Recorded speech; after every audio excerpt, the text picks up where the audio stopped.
64 years since Marilyn Monroe pressed pen to paper and wrote things she believed no stranger would ever see. And right now, in this exact moment, those pages are open. They are public, and what they contain is rewriting everything we thought we knew about the most photographed woman in American history. This is not a rumor. This is not a leaked tabloid whisper. This is a real archive, verified, authenticated, and unsealed, letters, handwritten notes, and private correspondence that once belonged to two of Marilyn Monroe's closest confidants, and inside them, in her own handwriting, in her own voice, is a woman the public was never allowed to meet. A woman terrified, a woman heartbroken, a woman writing about a lost pregnancy, a psychiatric ward with cement walls, and the men who both saved her and shattered her. If you think you know Marilyn Monroe, stop for a second, because what's coming next is going to challenge that. Stay with me, because by the end of this video, the version of her you carry in your head may never look the same again. Think about that for a moment. Every documentary you have watched about her, every book you have skimmed in a bookstore, every meme, every quote graphic, every did-you-know fact that circulates online claiming to reveal the real Marilyn Monroe. Almost none of it came from her. It came from people talking about her, describing her, interpreting her, and in many cases, profiting off her.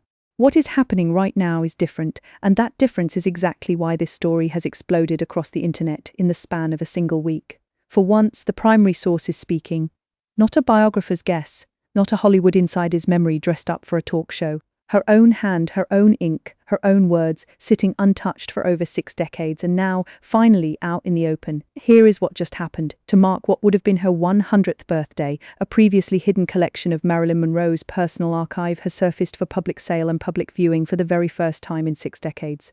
These are not reproductions. These are not props from a movie set. These are the real, physical pages she once held in her own hands, kept for generations inside the private estate of the people she trusted most, the poet Norman Roston and his wife Hedda, who once worked as Monroe's personal assistant. For over 60 years, this material sat untouched, unsold, unseen by the world. Now it is out.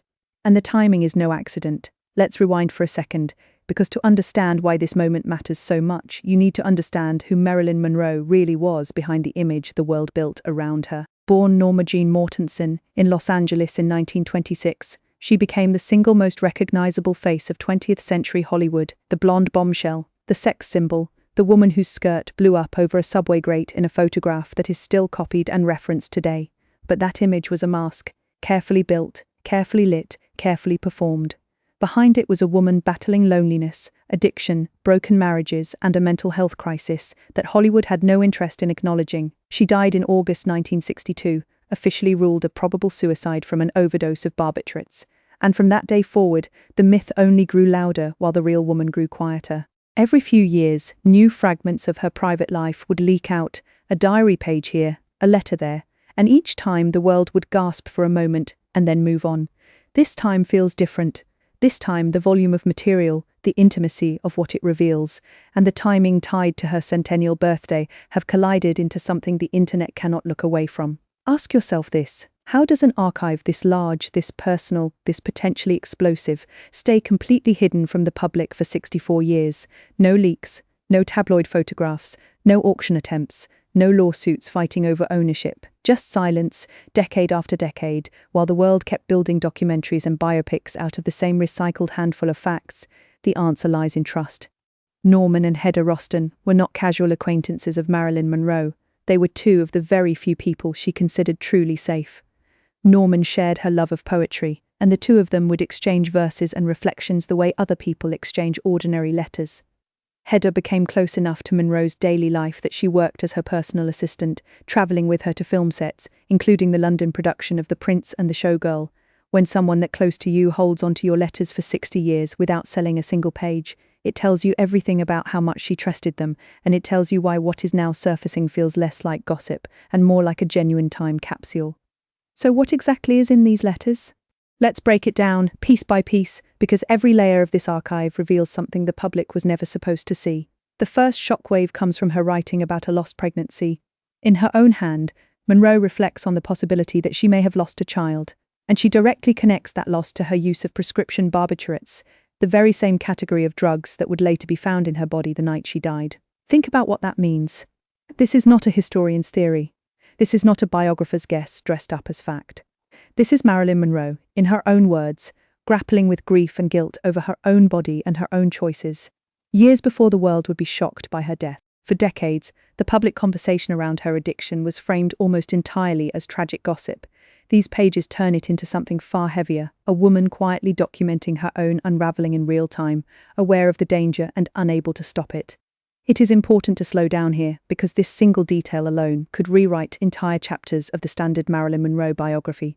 For decades, the narrative around her repeated pregnancy losses was treated almost like background noise, a footnote mentioned briefly before moving on to the next scandal or the next film premiere.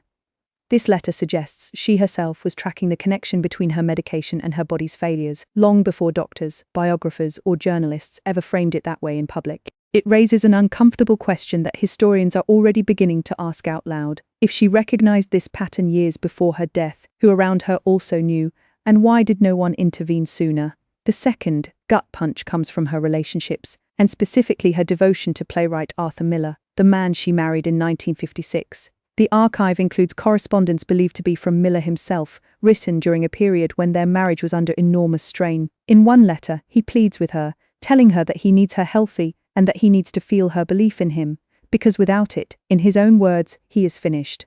It is raw, it is desperate, and it completely reframes a marriage the public has spent decades reducing to a punchline, the sex symbol and the serious intellectual, an odd pairing tabloids love to mock. These letters suggest something far more complicated, two deeply flawed people who genuinely needed each other and were slowly losing the ability to hold on. Then there is Joe DiMaggio, her second husband, the baseball legend whose bond with her never fully disappeared, even after their marriage ended.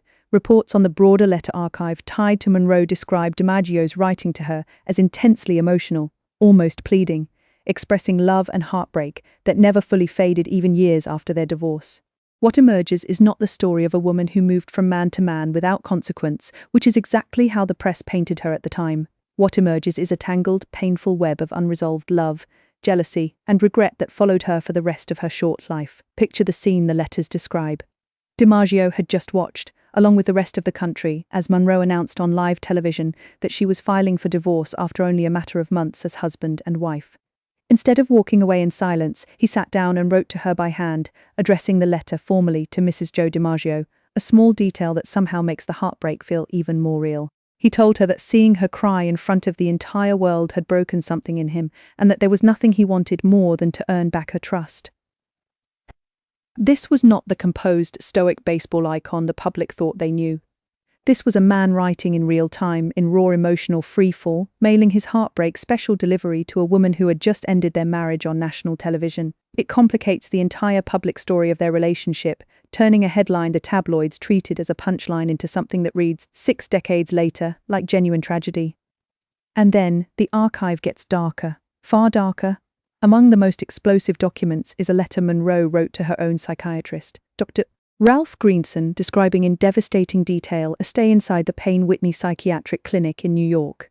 She describes being placed into a room built from cement blocks, a room meant for the most severely disturbed and depressed patients, despite the fact that, in her own words, she felt like she was in some kind of prison for a crime she had not committed. She writes about doors with windows so staff could watch patients at all times. She writes about violence and markings still visible on the walls from patients who had been there before her. This is not a Hollywood press release. This is not a carefully worded statement from a studio publicist managing her image.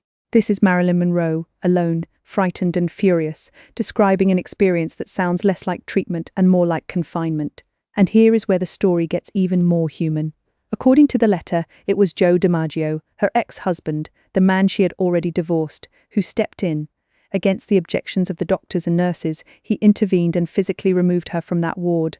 The man the press had reduced to a footnote in her love life becomes, in this account, the person who pulled her out of what she experienced as a nightmare. It is a detail that reshapes the entire narrative of their relationship, and it is landing on audiences right now with the force of a revelation, because it had never been told this clearly, in her own words, until this exact moment. There is more buried inside this same letter that has not slowed down since it surfaced. Monroe reportedly wrote that she had threatened to harm herself with broken glass if the doctors did not release her from that ward, a detail so disturbing that even seasoned Monroe historians have described being stunned reading it in her own handwriting. It reframes the entire narrative of her institutionalization from a quiet, clinical footnote into an active, desperate standoff between a frightened woman and a system that seemed unable or unwilling to actually help her. And notably, the same letter references a moment of reconciliation with DiMaggio that Christmas, when he sent her, in her words, what amounted to an entire forest of poinsettias. Even in the middle of describing one of the darkest experiences of her life, she is also quietly documenting a flicker of tenderness from a man she had already left behind. That contradiction, pain and love tangled together on the very same page, is exactly why historians are calling this letter one of the single most important documents ever recovered from her private life. If that were the end of it, this would already be one of the biggest Marilyn Monroe stories in a decade, but it is not the end, because the archive also includes something almost unbearable to read, a previously unseen letter from Dr. Greenson himself, detailing the day leading up to Monroe's death and its immediate aftermath. This is the psychiatrist who was one of the last people connected to her in her final hours, and his own written account of that period has now become public alongside her personal writings. For over 60 years, the final hours of Marilyn Monroe's life have been the subject of endless speculation, conspiracy theories, and unanswered questions. Now, for the first time, the world has direct written testimony from someone who was actually there, in his own hand, describing what happened. This single document alone is enough to reignite a conversation that has never truly gone away, the question of exactly how and exactly why Marilyn Monroe died. For 6 decades, this exact period of time has been treated almost like a locked room that historians could only peer into through second-hand testimony, police reports, and conflicting statements given to reporters in the chaotic days after her death. Every documentary, every true crime special, every internet theory about what really happened to Marilyn Monroe has been forced to work around the same fundamental problem: the absence of a direct contemporaneous account from someone who was actually inside that house on the night it happened. A letter written in Greenson's own hand does not automatically end every theory or silence every conspiracy, but it does something just as powerful. It gives researchers, journalists, and fans an actual primary document to study, argue over, and cross-reference against everything else on the record, instead of relying purely on memory and hearsay that has been repeated and distorted for over 60 years. Alongside the emotional weight of these letters, the archive also includes smaller, quieter details that somehow hit just as hard. A circa 1961 phone book from her personal contacts lists names like DiMaggio, Miller, Frank Sinatra, Montgomery Clift, Gene Kelly, director John Huston, actor Jack Lemmon, poet Carl Sandburg, photographer Sam Shaw, and her acting coaches Lee and Paula Strasberg. It reads like a snapshot of an entire era of American culture, all connected through one woman's address book. There are private acting notes as well, small fragments of her creative process, including handwritten instructions to herself on how to physically perform a simple scene involving opening a bottle, trying it different ways, trying different bottles, reminding herself to trust the process. It is a tiny, almost mundane detail, and yet it humanizes her instantly. This was not just an icon, this was a working actress quietly coaching herself through her own insecurities, one small note at a time. Stop and picture what that phone book actually represents. This was not some abstract list of celebrity acquaintances collected for status. This was her real, everyday life, the people she could pick up a telephone and actually call. A baseball legend on one line, a Pulitzer-winning playwright on another, an acting coach who shaped her entire craft, just a few lines below that. It is easy to forget, looking at old photographs of her smiling on a red carpet, that this was an actual living person with an actual daily existence. Phone numbers scribbled in her own handwriting, appointments to keep, people to call back. That ordinary humanity is exactly what 6 decades of mythology slowly erased, and it is exactly what this archive is now handing back to the public, page by page. There is also artwork included in this same collection, watercolor paintings created by Monroe herself, along with poetry she wrote privately and never intended for publication. Historians studying the broader Rustin archive have described her writing as surprisingly literary, shaped in part by her close friendship with Norman Rustin, a professional poet who clearly influenced how she expressed herself on paper. This detail alone chips away at one of the most persistent and damaging stereotypes ever attached to a public figure, the idea that she was simply a beautiful face with nothing meaningful going on underneath it. Poetry does not get written by accident. Watercolors do not get painted by someone with nothing to say. What this archive suggests, page after page, is a woman with a rich, complicated inner life that Hollywood had absolutely no interest in marketing, because it did not fit the product they were selling. Now let's talk about why this matters right now, in this exact moment, and why the reaction has been so immediate and so intense. Historians and pop culture experts are calling this one of the most significant releases of Marilyn Monroe material in decades, precisely because it does not come from second-hand biographers or Hollywood insiders speaking decades after the fact. It comes directly from her own hand and from letters written to her by the people who knew her best. Auction specialists overseeing the collection have described the material as giving genuine chills, emphasizing the intimacy and the deeply personal nature of what is written on these pages. This is not curated nostalgia. This is not another glossy documentary recycling the same handful of quotes. This is raw, unfiltered, and in her own words. The public reaction online has been immediate and emotional. Longtime fans are describing a strange, uncomfortable feeling of finally seeing the real woman behind 6 decades of imitation, parody, merchandise, and myth. Younger audiences, many of whom only know Marilyn Monroe through recycled memes and aesthetic mood boards, are suddenly confronting a much heavier, much more tragic figure than the one they grew up seeing on posters. There is a noticeable shift happening in real time across social media, away from treating her as a glamorous symbol and toward treating her as what she actually was, a young woman in genuine crisis, surrounded by people who loved her, misunderstood her, and in some cases failed her. Comment sections and discussion threads are filling up fast, and a pattern is already emerging. A huge portion of the reaction is not simple shock, it is guilt. People openly admitting that they grew up laughing at dumb blonde jokes built around her image, without ever knowing that the real woman behind those jokes was privately documenting a psychiatric hospitalization severe enough that she considered self-harm to escape it. There is a growing wave of public reflection asking a harder question than simple curiosity about celebrity gossip.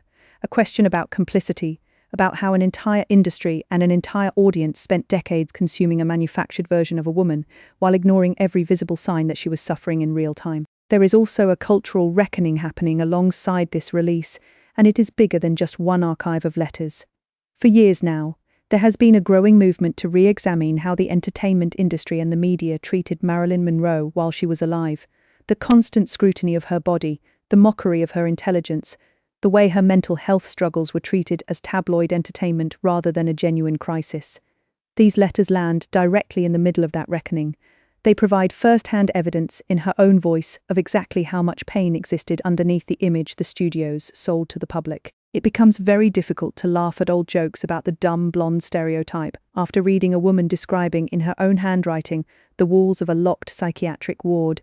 This reckoning is not happening in a vacuum either. It arrives at a moment when the entertainment industry as a whole has spent the last several years publicly reassessing how it treated some of its most famous women, from revisiting old tabloid coverage of pop stars and actresses to publicly apologizing decades later for coverage that was cruel, invasive, or simply false.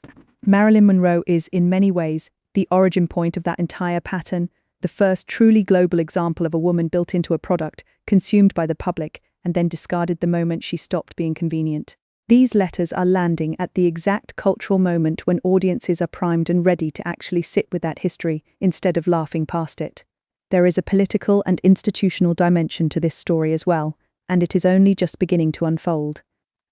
The material is emerging at the same time major cultural institutions are moving to re-examine her legacy on a larger scale. The Academy Museum of Motion Pictures in Los Angeles is preparing a major exhibition centered on her life and image, running from the end of May 2026 through February of the following year, placing her story inside one of the most respected institutions in American film history. At the same time, a separate project is bringing forward the full transcript of what many consider her true final interview, conducted just before her death, alongside hundreds of never-before-seen photographs from that same period. Taken together, this is not just one auction, one archive, or one viral news story. This is a coordinated, industry-wide moment of reassessment, arriving exactly as the world marks 100 years since her birth.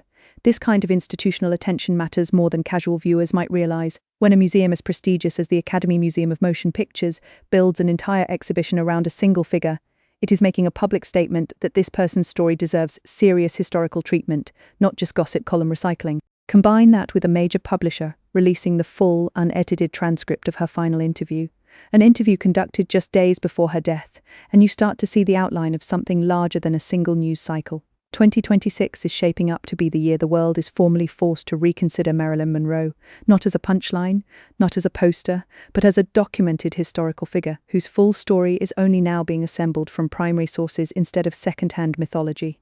There's also a quieter, more uncomfortable layer to this story that deserves attention. Every time material like this becomes public, it reopens old wounds for the people connected to it, even 60-plus years later. Descendants and estates connected to the figures named in these letters, from the Miller family to relatives tied to DiMaggio and the Strasbergs, now find deeply personal family history being auctioned, dissected, and turned into viral content for a worldwide audience that never knew any of these people personally. It raises a genuinely difficult ethical question that historians and commentators are actively debating right now. At what point does the public's right to historical truth start colliding with the privacy that even the dead, and their surviving families, arguably deserve? So what happens next? Because this story is far from finished. Expect further authentication and expert analysis of every letter in this collection, as historians and forensic document specialists comb through the material line by line, cross-referencing handwriting, ink, paper stock, and known timelines from her life. Expect biographers to rush new editions and new books into production, eager to fold these revelations into updated portraits of her life before competitors beat them to it. Expect documentary producers and streaming platforms to begin negotiating rights to dramatize this exact discovery. Because a real, verified, emotionally devastating archive like this is exactly the kind of material that turns into a major television event. Expect renewed public pressure for full transparency around the final years of her life, especially now that a letter from her own psychiatrist detailing the day of her death is part of the public record.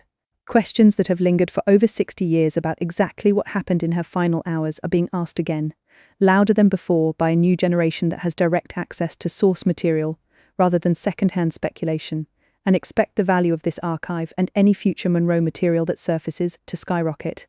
Collectors, museums, and private buyers are watching this auction extremely closely because it proves that even after 64 years, even after thousands of books, films, and documentaries, there are still entirely new chapters of Marilyn Monroe's life waiting to be discovered. If one estate held this much material in complete secrecy for 6 decades, the obvious question becomes, who else might be holding something just as significant? There is already speculation building around other private collections rumored to exist in the hands of families connected to people in Monroe's inner circle, collections that have never been formally appraised, authenticated, or offered to any auction house. Every time an archive like this one surfaces and generates this much global attention, it creates an incentive for other private holders to finally step forward, either for financial reasons or simply because they no longer want to be the last living link to a secret this significant. Do not be surprised if, within the next year, at least one more previously unknown cache of Marilyn Monroe material makes headlines, following almost the exact same pattern as this one: a family estate, a milestone anniversary, and a story the public simply cannot stop talking about. Let's take a step back and really sit with what this moment represents. For 64 years, the world has told Marilyn Monroe's story for her. Journalists told it, biographers told it, filmmakers told it, comedians told it, conspiracy theorists told it. Everyone had a version of who she was, built from photographs, second-hand quotes, and cultural assumptions layered on top of each other for generations.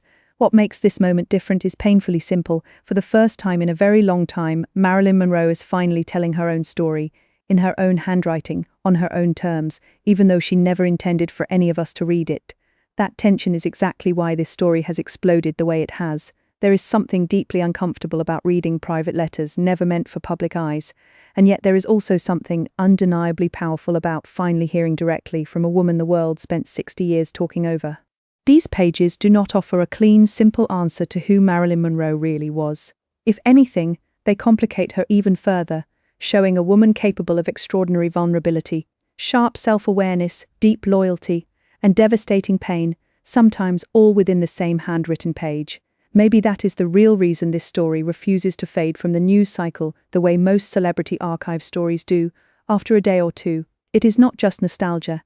It is not just morbid curiosity about a tragic ending everyone already knows. It is the rare, genuine feeling of watching history correct itself in real time, watching a woman who was never given full control over her own narrative while she was alive finally get the closest thing possible to the last word, 64 years after her death, through pages she wrote with absolutely no idea the entire world would eventually be reading them. What is clear is this: The world's image of Marilyn Monroe as a simple, glossy Hollywood symbol just took its biggest hit in decades.